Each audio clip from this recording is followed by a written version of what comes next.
Hello 12th student. बेटा आज electrochemistry lectures को आगे एक्सटेंड कर रहे हैं बच्चे, है ना बेटा। अच्छे से ध्यान देना। हम लोग का आज का टॉपिक है बेटा इलेक्ट्रोकेमिस्ट्री में affecting factor of electrolytic conductivity.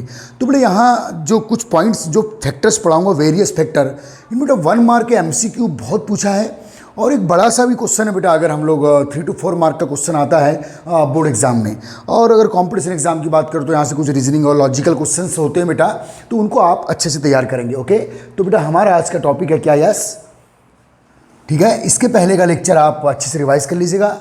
Affecting factor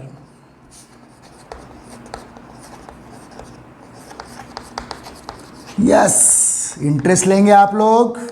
affecting factor of electrolytic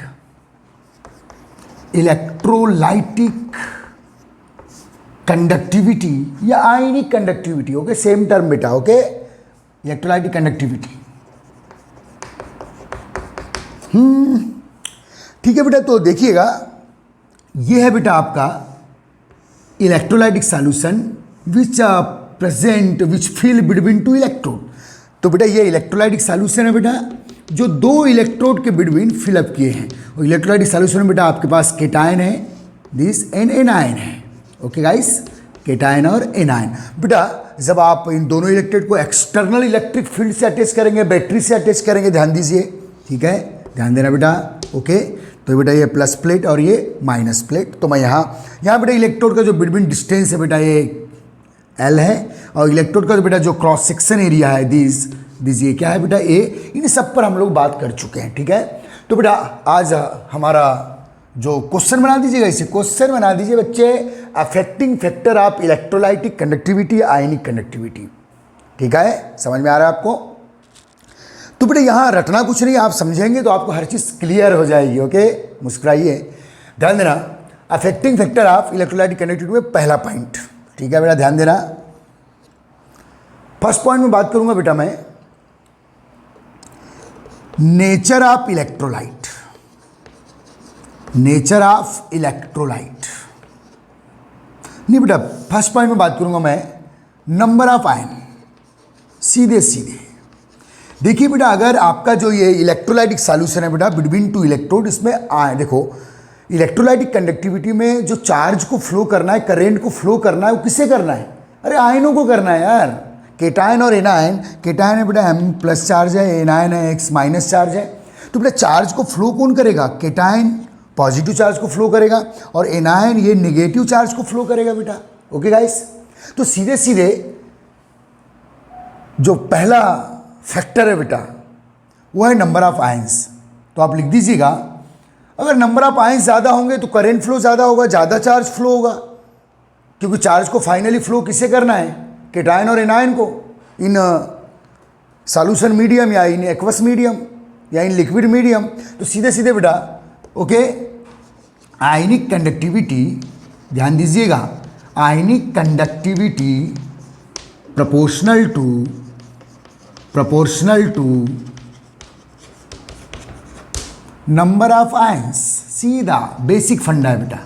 तो नंबर ऑफ आयन ज़्यादा होंगे तो बेटा आयनिक कंडक्टिविटी ज़्यादा होगी, इलेक्ट्रोलाइटिक कंडक्टिविटी ज़्यादा होगी, अंडरस्टूड है, ठीक है। नंबर ऑफ इलेक्ट्रॉन ज़्यादा होंगे तो मेटलिक कंडक्टिविटी ज़्यादा होगी। तो जब भी बेटा जो फैक्टर्स है जो चार्ज को फ्लो करेंगे उनके नंबर ज़्यादा है, जैसे बेटा मेटलिक कंडक्टिविटी में इलेक्ट्रॉन के नंबर ज़्यादा है तो चार्ज ज़्यादा फ्लो होगा, करंट ज़्यादा फ्लो होगा। आयनिक कंडक्टिविटी में आयनों के नंबर ज़्यादा है भाई, तो चार्ज ज़्यादा फ्लो होगा, करंट ज़्यादा फ्लो होगा, सिंपल। सेकेंड है बेटा नेचर ऑफ इलेक्ट्रोलाइट।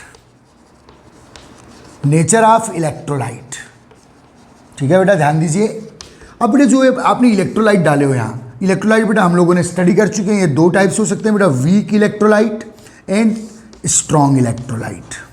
ध्यान दीजिएगा बेटा, स्ट्रॉन्ग इलेक्ट्रोलाइट ज़्यादा आयन प्रोड्यूस करेगा। सॉल्वेंट में जब आप लिक्विड मीडियम में डालोगे, पोलर सॉल्वेंट में डालोगे, तो स्ट्रॉन्ग, अगर 1 मोल आपने स्ट्रॉन्ग इलेक्ट्रोलाइट डाले हो और 1 मोल आपने वीक इलेक्ट्रोलाइट डाले हो, तो कौन ज़्यादा आयन प्रोड्यूस करेगा बेटा? At constant temperature and constant volume. अगर आपने 10 ml सॉल्वेंट में वीक इलेक्ट्रोलाइट डाले हो और उसी 10 ml में स्ट्रॉन्ग इलेक्ट्रोलाइट डाले हो तो अंडरस्टूड है भाई, समझाने की जरूरत नहीं है। स्ट्रॉन्ग इलेक्ट्रोलाइट्स ज़्यादा मात्रा में टूटेगा, ज़्यादा आयन प्रोड्यूस करेगा, ज़्यादा आयन होंगे तो सीधे पहला फैक्टर आएगा, नंबर ऑफ आयन के प्रोपोर्शनल चलता है बेटा। तो सीधे सीधे when at constant volume, when at constant volume and temperature,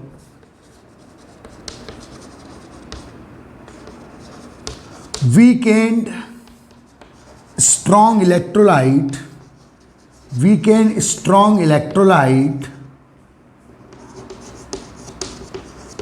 when in constant temperature, constant volume बेटा, कांस्टेंट वॉल्यूम और कांस्टेंट टेम्परेचर पे, वॉल्यूम को भी कांस्टेंट करके रखे हो, टेम्परेचर को भी कांस्टेंट करके रखे हो, और आपने वीक और स्ट्रॉन्ग इलेक्ट्रोलाइट डिसॉल्व किए हो, तो बेटा when at constant volume and constant temperature weak and strong electrolyte, ठीक है, dissolve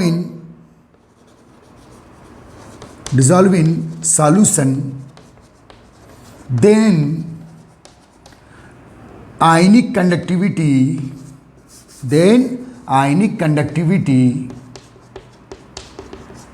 greater than ionic conductivity of strong electrolyte, then ionic conductivity of strong electrolyte greater than, ठीक है बेटा, greater than weak electrolyte। तो हमेशा बेटा strong electrolyte का आयनिक conductivity weak electrolyte ज़्यादा होगा, लेकिन जब स्ट्रॉन्ग और वीक को डिफरेंशिएट करना हो तो बेटा आपका जो सॉल्यूशन है उसका टेम्परेचर भी आपको कांस्टेंट रख के आप डिफरेंशिएट कर सकते हो और वॉल्यूम भी कांस्टेंट रख के, क्योंकि बेटा अगर टेम्परेचर और वॉल्यूम बढ़ाएंगे तो फिर वीक इलेक्ट्रोलाइट की भी कंडक्टिविटी प्रमोट होने लगती है, बढ़ने लगती है। ओके, पता है आपको, ठीक है, ग्रेटर देन वीक इलेक्ट्रोलाइट। चलिए इन सभी पॉइंट्स को लिख डालिएगा 1 by 1, कॉपी कर ले बेटा, ठीक है। सेकंड फैक्टर, पहला फैक्टर हुआ है, सेकंड फैक्टर हुआ। अब बात करेंगे बेटा थर्ड फैक्टर की, ठीक है, थर्ड फैक्टर की बात कर रहे हैं, ठीक है बेटा, आपको समझ के लिखना है, थ्योरेटिकल क्वेश्चन है, इसमें रीजनिंग भी आएंगे। थर्ड फैक्टर है बेटा अपना, ध्यान दीजिएगा, third factor, okay. Third factor है बेटा, जैसे इलेक्ट्रोड है बेटा, ओके, ये इलेक्ट्रोड है। अगर इलेक्ट्रोड के बिटवीन डिस्टेंस ज़्यादा है, अगर बेटा ये एल है, इलेक्ट्रोड के बिटवीन डिस्टेंस ज़्यादा है, तो बेटा आयनों को मूव करने में डिस्टेंस ज़्यादा है इलेक्ट्रोड के बिटवीन, तो डिले डिस्चार्जिंग होगी बेटा, इलेक्ट्रोड पर आके आयन डिस्चार्ज होते हैं। अगर डिस्टेंस ज़्यादा है तो ज़्यादा दूरी तय करना पड़ेगा, और जब ज़्यादा दूरी तय करेंगे तो दूसरे आयनों से टकराने या कोलिजन के चांसेस भी ज़्यादा होंगे, डिस्टर्बेंस ज़्यादा आएगा, ठीक है। जैसे हम इसके पहले के लेक्चर में बताए थे कि बेटा आप 1 किलोमीटर रोड पर चल रहे हो और 10 किलोमीटर रोड पे चल रहे हो, तो 10 किलोमीटर में डिस्टर्बेंस ज़्यादा आएंगे, टकराने के चांसेस ज़्यादा होंगे, स्पीड ब्रेकर ज़्यादा होंगे, रेजिस्टेंस ज़्यादा होगा, उसी को रेजिस्टेंस बोलते हैं, ऑब्स्ट्रक्शन ज़्यादा होंगे। तो कुल मिला के बेटा जब इलेक्ट्रोड के बिटवीन डिस्टेंस बढ़ेगा, इलेक्ट्रोड के बिटवीन डिस्टेंस बढ़ेगा तो आयनिक कंडक्टिविटी या इलेक्ट्रोलाइटिक कंडक्टिविटी कम होगी भाई। और बेटा यदि इलेक्ट्रोड का क्रॉस सेक्शन एरिया अगर निडिल शेप इलेक्ट्रोड है और कील शेप इलेक्ट्रोड है, निडिल और एक कील, तो कील का डायमीटर ज़्यादा है, कील का सरफेस एरिया ज़्यादा है निडिल के कंपेयर में, तो बेटा जब बहुत अधिक डायमीटर वाले इलेक्ट्रोड्स आप रखेंगे तो अधिक से अधिक आयन डिस्चार्ज होंगे, उनको ज़्यादा सरफेस मिलेगा डिस्चार्जिंग के लिए। तो कुल मिला के फाइनल बात ये है कि electrolytic conductivity inverse to the distance of electrode but proportional to the cross section area of electrode. Resistance क्या है बेटा, एल के प्रोपोर्शनल है, तो फिर जो करेंट फ्लो होगा एल के इनवर्स हो जाएगा, आयनिक कंडक्टिविटी या करेंट फ्लो या इलेक्ट्रोलाइटिक कंडक्टिविटी एल के इनवर्स हो जाएगी, ठीक है, क्योंकि रेजिस्टेंस जो होता है वो डिस्टेंस बिटवीन टू इलेक्ट्रोड के प्रोपोर्शनल और उनके क्रॉस सेक्शन एरिया के इनवर्स होता है। तो कंडक्टिविटी इसके रिवर्स कर दीजिए। तो बेटा थर्ड पॉइंट, इलेक्ट्रोलाइटिक कंडक्टिविटी, ध्यान दे बच्चे, सभी पॉइंट 1 by 1 काउंट कर, पूरे कॉपी कर। Electrolytic conductivity proportional to proportional to, ठीक है बेटा, distance between electrode, distance between electrode, sorry, proportional to the cross section area of electrode, cross section area, cross section area of electrode and inverse to distance between electrode. Okay, understood है बेटा? Clear is that? Distance between electrode.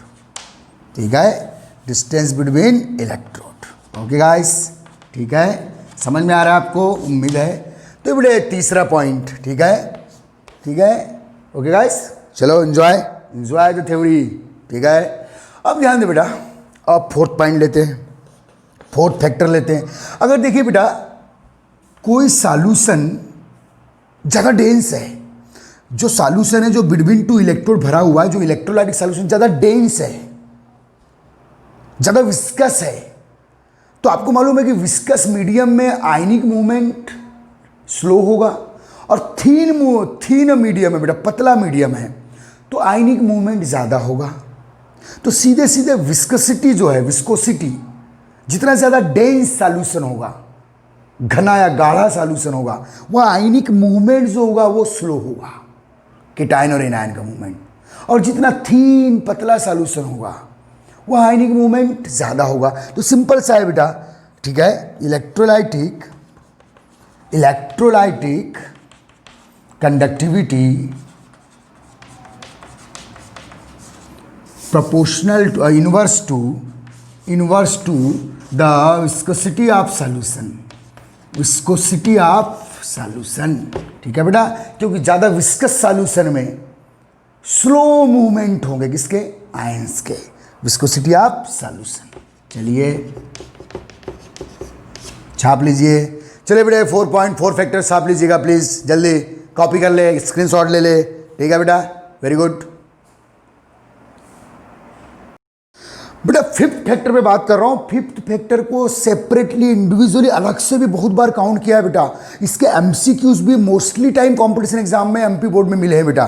तो fifth factor है बहुत ही important factor, जिसके individual अलग से भी क्वेश्चन आ सकते हैं, वो उसको इंपॉर्टेंट करूंगा बेटा मैं फिफ्थ फैक्टर को। Effect of dilution, okay guys, effect of dilution बहुत ही इंपॉर्टेंट फैक्टर है बेटा। इस पर इंडिविजुअल क्वेश्चंस आते हैं, याद रखिएगा। तो बेटा याद रखिए, ये बेटा 2 इलेक्ट्रोड्स है, ध्यान देना बच्चे। बेटा 2 इलेक्ट्रोड्स के बिटवीन आपने सॉल्यूशन भर दिए हो।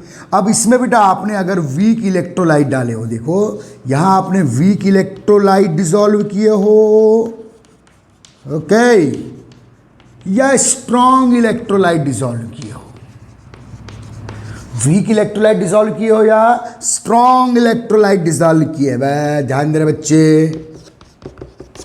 देखिए बेटा, इफेक्ट ऑफ डाइल्यूशन, देखो जब डाइल्यूशन पे बात करूंगा तो मैं टेम्परेचर कांस्टेंट रखूंगा, ठीक है। तो बेटा ये सॉल्यूशन है बिटवीन 2 इलेक्ट्रोड, ध्यान दीजिएगा। यहां बेटा आपने चाहे वीक इलेक्ट्रोलाइट डिसॉल्व की हो या स्ट्रॉन्ग इलेक्ट्रोलाइट डिसॉल्व की हो, जब भी आप बेटा, अगर मान लो यहां अभी 10 ml सॉल्यूशन है, आपने बेटा 1 मोल वीक इलेक्ट्रोलाइट डाले हो, 1 मोल सपोज स्ट्रॉन्ग, इस पर चर्चा कर चुका हूं मैं, लेकिन इस क्वेश्चन के थ्रू फिर से एक बार रिवाइज कर रहा हूं। 1 मोल आपने वीक इलेक्ट्रोलाइट या 1 मोल आपने स्ट्रॉन्ग इलेक्ट्रोलाइट डाले हो, और यहां के सॉल्यूशन का अभी वॉल्यूम, वॉल्यूम मीन्स डाइल्यूशन कितना है बेटा? 10 ml है, 10 ml है फॉर एग्जाम्पल। अब बेटा जब आप एक्स्ट्रा वाटर और डाल दो, आप यहाँ 20 ml कर दो, 10 ml और डाल दो, तो बेटा याद रखिए, अगर आपके इलेक्ट्रोलाइटिक सॉल्यूशन में या वीक इलेक्ट्रोलाइट डिसॉल्व है या स्ट्रॉन्ग इलेक्ट्रोलाइट डिसॉल्व, दोनों में से कोई भी डिसॉल्व हो, जब भी आप डाइल्यूशन बढ़ाओगे, इनिशियल कितना मान लिया मैंने? 10 ml, और 10 ml और डाल दिया, 20 ml आपने कर दिए, तो बेटा कंडक्टिविटी तो बढ़ेगी, हर हाल में बढ़ेगी, याद रखिए।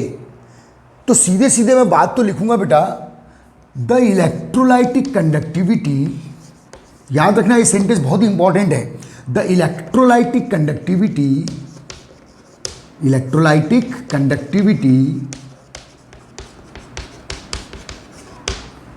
ठीक है, ऑलवेज, ऑलवेज शब्द लगा रहा हूं बेटा, ऑलवेज प्रोपोर्शनल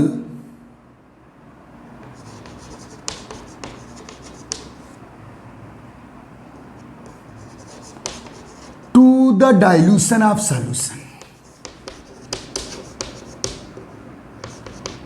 सीधे बेटा जब भी आप डाइल्यूशन बढ़ाओगे, हर हाल में इलेक्ट्रोलाइटिक कंडक्टिविटी बढ़ना है, ठीक है। डाइल्यूशन ऑफ सॉल्यूशन, चाहे आपने वीक इलेक्ट्रोलाइट डिसॉल्व की हो या स्ट्रॉन्ग, जब भी बेटा डाइल्यूशन बढ़ाओगे कंडक्टिविटी बढ़ के मिलेगी आपको। उसके रीजंस है, वीक के लिए अलग फैक्टर से वीक डालो है, अगर वीक आपने डिसॉल्व किए हो और डाइल्यूशन बढ़ाए हो तो भी बढ़ेगी, स्ट्रांग डाले हो और डाइल्यूशन बढ़ाए हो तो भी बढ़ेगी। लेकिन दोनों कंडीशन में कंडक्टिविटी प्रमोट होगी, बढ़ेगी, लेकिन अलग अलग रीजन के थ्रू, अलग अलग कॉजेज होंगे उसके, ठीक है। प्रपोज डाइल्यूशन ऑफ सॉल्यूशन, ध्यान दे बेटा अच्छे से, ठीक है। नंबर ए करके लिख रहा हूं, फिफ्थ जो फैक्टर है, number A, in case of weak electrolyte, in case of weak electrolyte, ध्यान देना बेटा, अगर आपने यहां वीक इलेक्ट्रोलाइट डिसॉल्व किए हो और डाइल्यूशन बढ़ाए तो कंडक्टिविटी बढ़ेगी, और यदि स्ट्रॉन्ग इलेक्ट्रोलाइट डिसॉल्व करे हो और डाइल्यूशन बढ़ाए तो भी कंडक्टिविटी बढ़ेगी। लेकिन दोनों के कॉजेज अलग अलग है, रीजन अलग अलग है, अलग अलग प्रोसेस है, ठीक है बेटा। इन case of weak electrolyte when dilution increase, ध्यान देना बेटा, व्हेन डाइल्यूशन इंक्रीजेस, तो बेटा अगर आपने वीक इलेक्ट्रोलाइट डाले हो, स्ट्रांग को अभी नहीं, क्या डाले बेटा आपने, वीक इलेक्ट्रोलाइट, और आप डाइल्यूशन बढ़ा रहे हो, सॉल्वेंट की क्वांटिटी बढ़ा रहे हो, तो आपको मैंने पढ़ा चुका हूं बेटा, वीक इलेक्ट्रोलाइट बहुत कम डिसोसिएट होते हैं, लेकिन जब आप डाइल्यूशन बढ़ाओगे तो इनका डिग्री ऑफ डिसोसिएशन बढ़ेगा, डिग्री ऑफ डिसोसिएशन बढ़ेगा तो नंबर ऑफ आयंस बढ़ेंगे, नंबर ऑफ आयन बढ़ेंगे तो कंडक्टिविटी फाइनली अरे बढ़ेगी रे बाबा, ठीक है बेटा। When dilution increases the degree of dissociation, the degree of dissociation of weak electrolyte, पूरा रीजन बता दे रहा हूं बेटा, degree of dissociation of weak electrolyte increase respectively. अब डिग्री ऑफ डिसोसिएशन बढ़ेगा तो नंबर ऑफ आयंस बढ़ेंगे, इंक्रीज रिस्पेक्टिवली, ठीक है, increase respectively, number of ion increase, number of ions increase, then as the result, then ionic conductivity increase, ionic conductivity increases।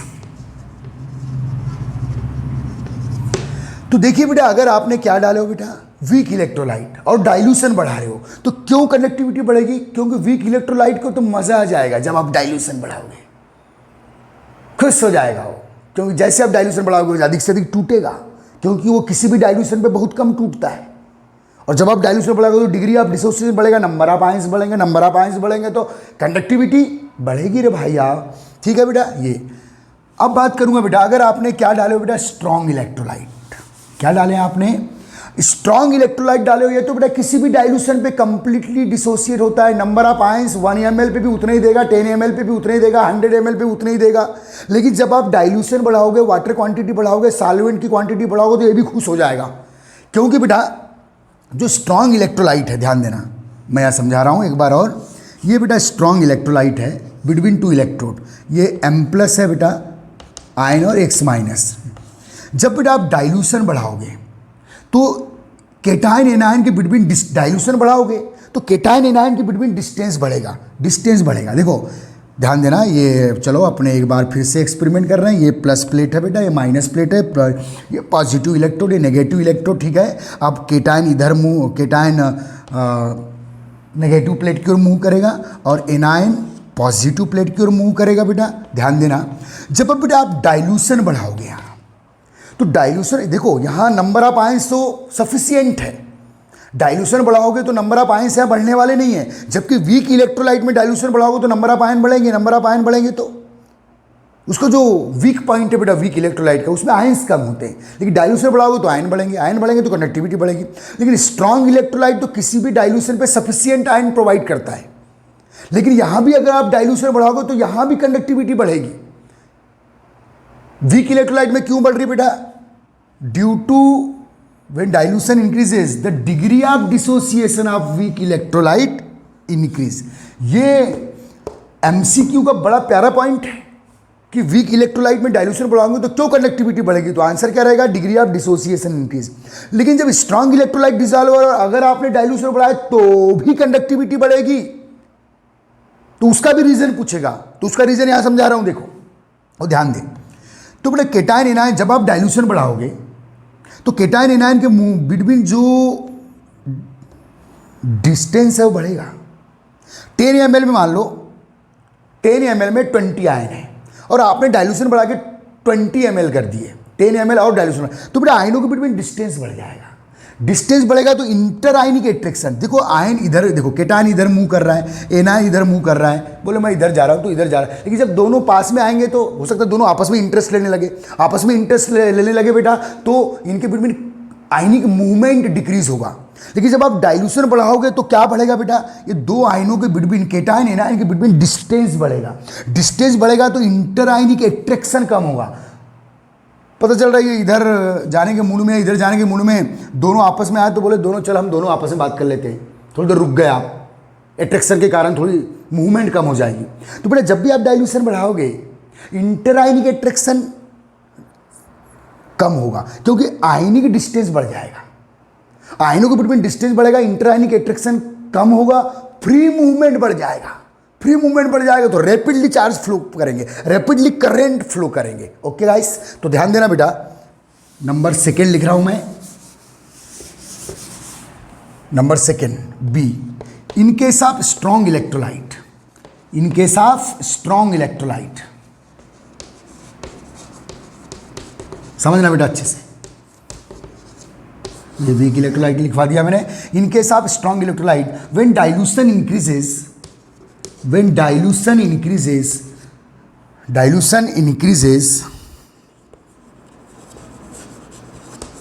ठीक है बेटा, तो क्या क्या इंटर आयनिक एट्रैक्शन, यहां का फैक्टर लगा, यहां का फैक्टर क्या है बेटा? Degree of dissociation of weak electrolyte increase, यहां का फैक्टर अलग है, यहां का कॉज अलग है कंडक्टिविटी बढ़ाने के लिए, यहां का कॉज है डिग्री ऑफ डिसोसिएशन बढ़ जाएगा, और यहां का कॉज है बेटा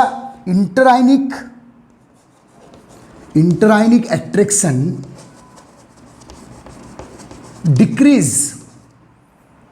डाइल्यूशन बढ़ाओगे तो आयनों के बिटवीन डिस्टेंस बढ़ेगा, डिस्टेंस बढ़ेगा तो इंटर आयनिक एट्रैक्शन क्या होगा बेटा? डिक्रीज, डीईसी में डिक्रीज मान के चलो, डिक्रीज, ठीक है। Then ionic movement increase, ionic movement increase, as the result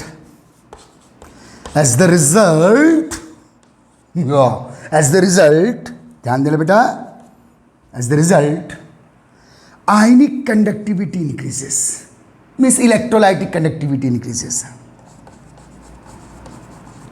ionic conductivity increases means फायदा, चाहे वीक इलेक्ट्रोलाइट डिसॉल्व हो चाहे स्ट्रॉन्ग इलेक्ट्रोलाइट डिसॉल्व हो, जब भी डाइल्यूशन बढ़ाएंगे कंडक्टिविटी के लिए फायदा दोनों को होगा, एक को डिग्री ऑफ डिसोसिएशन बढ़ने के कारण और दूसरे को इंटर आयनिक एट्रैक्शन कम होने के कारण फ्री आयनिक मूवमेंट बढ़ जाएगा बेटा, ठीक है, free ionic movement. Then free ionic movement, यहां फ्री शब्द डाल देना, free ionic movement increases, as the result ionic conductivity increase. समझ में आ गया? पक्का? चल ठीक है बेटा, चले छाप ले से छाप ले अच्छे से, नहीं तो फिर नहीं छापो तो पाप लो, ठीक है। अब बेटा सिक्स्थ फैक्टर भी यहाँ काउंट कर देते हैं। 6 फैक्टर भी काउंट कर रहे हैं भाई। 6 फैक्टर है बेटा टेम्परेचर, बहुत क्वेश्चन इंपॉर्टेंट कर दो, अलग से क्वेश्चन 1-2 नंबर के आ जाते हैं टेम्परेचर। तो बेटा 5th और 6th ऐसे फैक्टर है जिन पर इंडिविजुअल क्वेश्चंस रहते हैं। तो बेटा टेम्परेचर,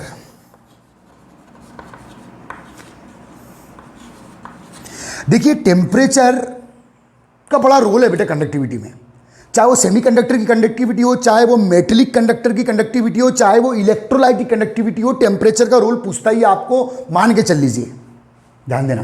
देखिए बेटा जब आप टेम्परेचर, देखो बेटा ये मेटेलिक वायर है, ये मेटेलिक वायर है, कापर वायर है, एल्युमिनियम वायर है, निकिल वायर है। आपको मालूम है metallic wire means metallic solid. मैंने जब सॉलिड स्टेट आपको पढ़ाया था तो बताया था कि मेटेलिक सॉलिड में न्यूमरस इलेक्ट्रॉन होते हैं at the room temperature. Metallic solid में न्यूमरस फ्री इलेक्ट्रॉन होते हैं रूम टेम्परेचर। जो मेटेलिक वायर है आपके घरों में, जो बिजली के तार है, कापर है, एल्युमिनियम है, आयरन है, निकल है, जो भी। तो बेटा ये जो मेटेलिक वायर्स है बेटा, मेटेलिक वायर्स है, फिजिक्स में आपको पढ़ाया गया है। ये मेटेलिक वायर्स में न्यूमरस फ्री इलेक्ट्रॉन होते हैं जो चार्ज फ्लो करेंगे, जो करंट फ्लो करेंगे। जब बेटा आप टेम्परेचर, मेटेलिक वायर की बात कर रहा हूं, मेटेलिक कंडक्टिविटी की बात कर रहा हूं, उसके बाद में आता हूं इलेक्ट्रोलाइटिक कंडक्टिविटी पे। तो बेटा जब आप टेम्परेचर बढ़ाएंगे तो आपके जो एटम्स है, अब ये कापर का वायर है तो कापर एटम होगा, निकल का वायर है तो निकल एटम होंगे, इसमें आयरन का वायर है तो आयरन एटम होंगे। तो बेटा याद रखना जब आप टेम्परेचर राइज करेंगे तो जो एटम बेटा, किसके एटम, मेटेलिक वायर में जो कापर वायर में कापर के एटम, आयरन में आयरन के एटम, निकल में निकल के एटम। तो बेटा जब आप टेम्परेचर राइज करेंगे तो फिर जो इनके वैलेंस सेल में जो इलेक्ट्रॉन है, वैसे तो ऑलरेडी न्यूमरस फ्री इलेक्ट्रॉन है, क्योंकि मेटल एटम तो बदनाम है, फेमस है, प्रसिद्ध है, पॉपुलर है, काय के लिए, इलेक्ट्रॉन रिलीज करने के लिए। जब आप टेम्परेचर बढ़ाएंगे तो ये जो मेटल एटम है और अधिक इलेक्ट्रॉन रिलीज करेंगे, वैलेंस सेल के साथ साथ इनर सेल के भी इलेक्ट्रॉन रिलीज करेंगे। और इलेक्ट्रॉन रिलीज करेंगे तो क्यों करते हैं बेटा, क्योंकि इनका मेटल एटम का आईपी कम होता है, आयोनाइजेशन पोटेंशियल कम होता है। तो बेटा जब आप टेम्परेचर राइज करोगे तो और इलेक्ट्रॉन बढ़ेंगे। भाई याद रखना मेटलिक कंडक्टर में, ये मेटलिक वायर है, न्यूमरस फ्री इलेक्ट्रॉन है रूम टेम्परेचर पे। जब आप टेम्परेचर बढ़ाओगे तो और नंबर ऑफ इलेक्ट्रॉन्स बढ़ेंगे। नंबर ऑफ इलेक्ट्रॉन बढ़ेंगे तो भीड़ बढ़ जाएगी रोड पर, भीड़ बढ़ेगी तो कोलिजन बढ़ेगा। तो बेटा इलेक्ट्रॉन की ड्रिफ्ट वेलोसिटी कम हो जाएगी। ड्रिफ्ट वेलोसिटी शायद आप फिजिक्स में पढ़े हो, I=NeAVD, ठीक है बेटा। तो जब भी बेटा आप टेम्परेचर राइज करोगे मेटलिक कंडक्टर में, तो मेटलिक कंडक्टर में टेम्परेचर बढ़ाओगे तो number of free electron billions, numerous हो जाएंगे। न्यूमरस होंगे तो कोलिजन के चांसेस ज्यादा होंगे, कोलिजन के चांसेस ज्यादा होंगे तो एवरेज इलेक्ट्रॉन की वेलोसिटी, टकराएंगे ज्यादा, टकराएंगे ज्यादा है तो drift velocity of electron reduce, electron की ड्रिफ्ट वेलोसिटी कम होगी, और इलेक्ट्रॉन की ड्रिफ्ट वेलोसिटी कम होगी तो करंट फ्लो भी कम होगा, क्योंकि रेजिस्टेंस बढ़ जाएगा टकराने के कारण। इसलिए जब भी आप, जो मेटलिक कंडक्टर है, मेटलिक कंडक्टर की conductivity, the conductivity of metallic conductor inverse two temperature, जब भी टेम्परेचर बढ़ाओगे तो उसकी कंडक्टिविटी कम होती है क्योंकि रेजिस्टेंस बढ़ जाता है। और बेटा लेकिन मैं बात कर रहा हूं किसकी, इलेक्ट्रोलाइटिक कंडक्टिविटी की। जब आप टेम्परेचर बढ़ाओगे बेटा, ये 2 इलेक्ट्रोड फिर से बच्चे आपके सामने, 2 इलेक्ट्रोड के बिटवीन क्या है बेटा, इलेक्ट्रोलाइटिक सॉल्यूशन, इसमें केटायन है और क्या है बेटा, एनायन। जब आप यहाँ टेम्परेचर बढ़ाओगे तो इंटरआयनिक एट्रैक्शन कम यहां फिर से होगा। टेम्परेचर बढ़ाओगे, आप एनर्जी दे रहे हो तो इंटरआयनिक एट्रैक्शन कम होगा, क्योंकि आयन दूर दूर भागेंगे, दूर दूर भागेंगे तो इंटरआयनिक एट्रैक्शन कम होगा, फिर से फ्री आयनिक मूवमेंट बढ़ेगा। तो कुल मिला के जब भी आप टेम्परेचर बढ़ाओगे किसमें बेटा, इलेक्ट्रोलाइटिक सॉल्यूशन में, तो इंटरआयनिक एट्रैक्शन रिड्यूस होगा, क्योंकि टेम्परेचर बढ़ाने पे 2 आयनों के बिटवीन डिस्टेंस बढ़ेगा, इंटरआयनिक एट्रैक्शन कम होगा। कम होगा तो आयन फ्री मूवमेंट करेंगे, फ्री मूवमेंट करेंगे तो कंडक्टिविटी बढ़ जाएगी। तो कुल मिला के लिख रहा हूं बेटा टेम्परेचर, तो सीधे बहुत ही important, electrolytic conductivity, electrolytic conductivity proportional to temperature, proportional to temperature, आंख मूंद के, इलेक्ट्रोलाइटिक कंडक्टिविटी बेटा सीधे proportional to temperature, because why we, because when temperature increase, interionic attraction, temperature increase, interionic attraction decrease, interionic attraction decrease, हो बोलना बहुत दिन से हो नहीं बोले भैया। Interionic attraction decrease, free ionic movement increase, ये काइनेटिक एनर्जी बढ़ जाएगी। काइनेटिक एनर्जी सीधे बोल देता ना, काइनेटिक एनर्जी टेम्परेचर के प्रोपोर्शनल है, मालूम है, ठीक है। Kinetic energy increase, kinetic energy of ions increases, of ions increases, ठीक है बेटा। ये सेंटेंस याद रखो, electrolytic conductivity proportional to temperature. उसका रीजन या कॉज याद रखना, because when temperature increase, temperature increase लिखा हूं बेटा मैंने, interionic attraction decrease, kinetic energy of ions increase, ठीक है, free movement of ion increase, ionic free movement increase, ionic free movement increase, ठीक है बेटा। तो दो बातें, मेटलिक कंडक्टिविटी में टेम्परेचर बढ़ाने पर रेजिस्टेंस बढ़ेगा और कंडक्टिविटी कम होगी, लेकिन इलेक्ट्रोलाइटिक कंडक्टिविटी में टेम्परेचर बढ़ाने पर रेजिस्टेंस कम होगा, कंडक्टिविटी बढ़ेगी। तो याद रखना बेटा, मेटलिक कंडक्टिविटी टेम्परेचर के इनवर्स और आयनिक कंडक्टिविटी टेम्परेचर के प्रोपोर्शनल, ठीक है। रीजन लिख दिया आपने, छाप ले। तो ये बेटा 6 फैक्टर हम लोगों ने छापे। हमारा क्वेश्चन क्या था बेटा, describe the affecting factor of electrolytic conductivity. उम्मीद करता हूं आपको एक ही बार में घुस गया होगा मेमोरी पे, छाप लो जल्दी कर। हाँ बच्चे, अब अगला क्वेश्चन लिखना बेटा, right the difference between ionic and metallic conductivity, या इलेक्ट्रोलाइटिक एंड मेटालिक कंडक्टिविटी, दोनों के बिटवीन डिफरेंस लिखना है आपको। तो बेटा अभी तक जितना पढ़े हैं आप अपने मन से 4 to 5 डिफरेंस आराम से बता सकते हो, ठीक है। तो बेटा चलिए एक साइड लिख देते हैं भाई हम लोग, आयनिक कंडक्टिविटी या वही इलेक्ट्रोलाइटिक कंडक्टिविटी, आयनिक कंडक्टिविटी। चलिए बेटा, आयनिक कंडक्टिविटी, और एक साइड लिख दीजिए बेटा इलेक्ट्रो, अच्छा क्वेश्चन है, 1-2 बार आ चुका है बोर्ड एग्जाम में, electrolytic metallic conductivity, metallic conductivity. तो बेटा दोनों में डिफरेंस पता ही है आपको, चलो याद दिला दे रहे हैं। पहला difference, first difference in ionic conductivity, पहला डिफरेंस क्या है बेटा, चलो बताइए, ठीक है। तो बेटा आयनिक कंडक्टिविटी या इलेक्ट्रोलाइटिक कंडक्टिविटी कहाँ ऑब्जर्व होगी बेटा, लिक्विड मीडियम में। वैसे बेटा आयनिक कंडक्टिविटी कभी कभी कुछ सॉलिड में भी ऑब्जर्व होती है, लेकिन बहुत रेयर है। जो डिफेक्टिव सॉलिड है ना, उसमें हम लोगों ने सॉर्ट किया, फ्रेंकल डिफेक्ट में पढ़े थे कि आयन मूव कर लेते कभी कभी, ओके। तो बहुत रेयर है। तो बेटा जनरल बात करेंगे, ionic conductivity,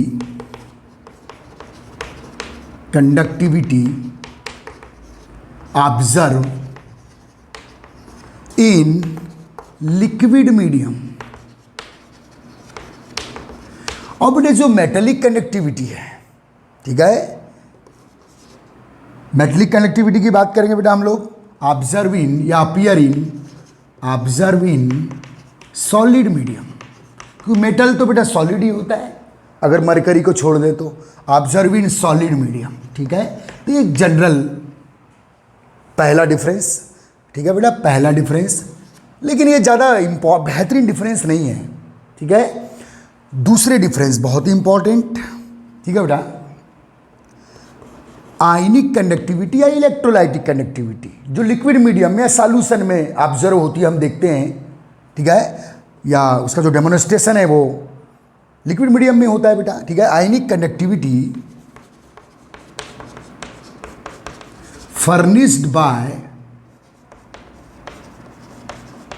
bye the movement of ion, movement of ion.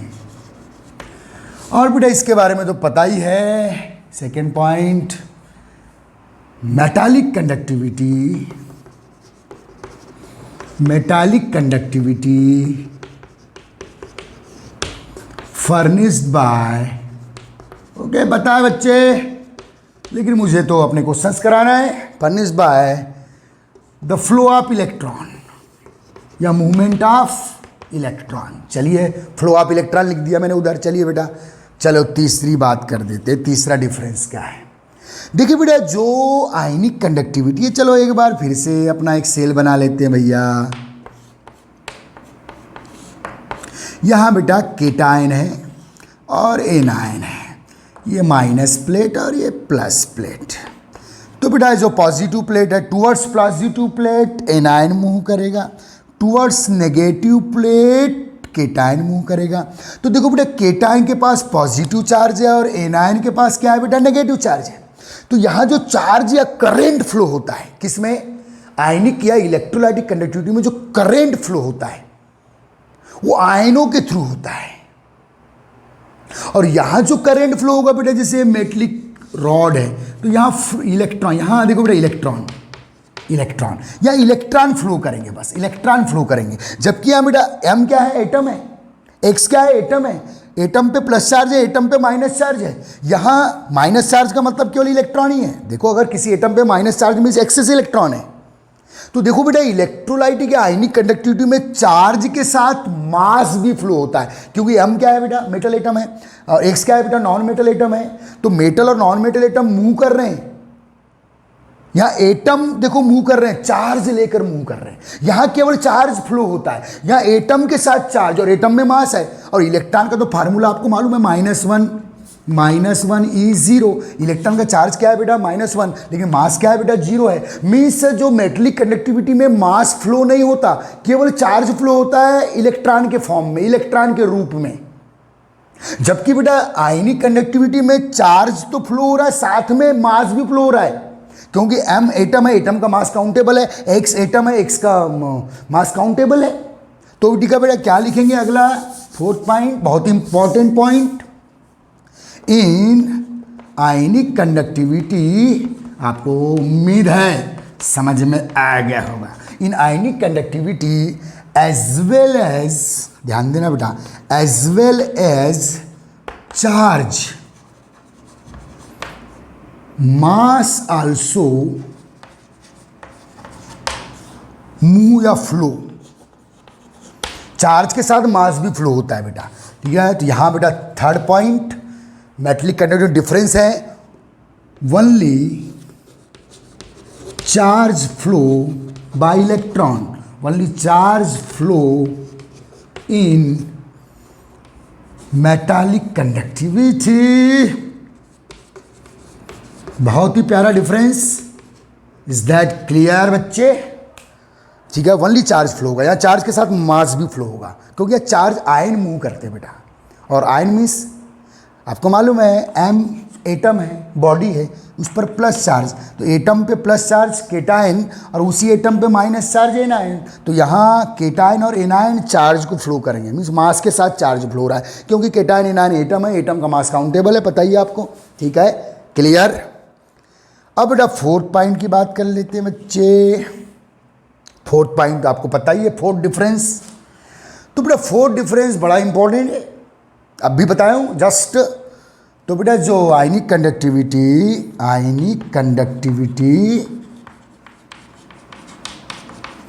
Proportional to temperature, और मेटालिक कंडक्टिविटी 4th पॉइंट में metallic conductivity inverse to temperature, 1/T कर दो चलो, या पूरा सेंटेंस लिख देना, ठीक है बेटा। और 5th पॉइंट बेटा, देखिए बेटा आयनिक कंडक्टिविटी में मास फ्लो हो रहा है, यहां केवल charge, electron, micro particle flow हो रहा है, यहां तो एटम फ्लो हो रहा है चार्ज को लेकर। तो बेटा जाहिर है यहां मास फ्लो हो रहा है तो वेलोसिटी कम होगी, यहां चार्ज फ्लो हो रहा है तो वेलोसिटी बहुत ज़्यादा होगी। तो बेटा लिख देना लेस इफिशिएंट होता है बेटा, कौन, ionic conductivity compare than metallic conductivity, more efficient, ये मोर इफिशिएंट होगी, लेस इफिशिएंट होगा और ये मोर इफिशिएंट होगा। चलो 5th पॉइंट 5 पॉइंट काउंट कर लिया आपने, डिफरेंस एक जनरल क्वेश्चन है बेटा, बोर्ड एग्जाम का, काउंट कर लीजिएगा, ठीक है। तो बेटा अगला लेक्चर अब हम लोग में टाइप ऑफ या मेजरमेंट ऑफ इलेक्ट्रोलाइटिक कंडक्टिविटी पढ़ेंगे बेटा। इलेक्ट्रोलाइटिक कंडक्टिविटी का मेजरमेंट हम लोग molar conductivity, equivalent conductivity, specific conductivity इसको पढ़ा चुका हूँ, इन तीनों फॉर्म में कर सकते हैं। ओके गाइस, तो ठीक है, पता करते हैं।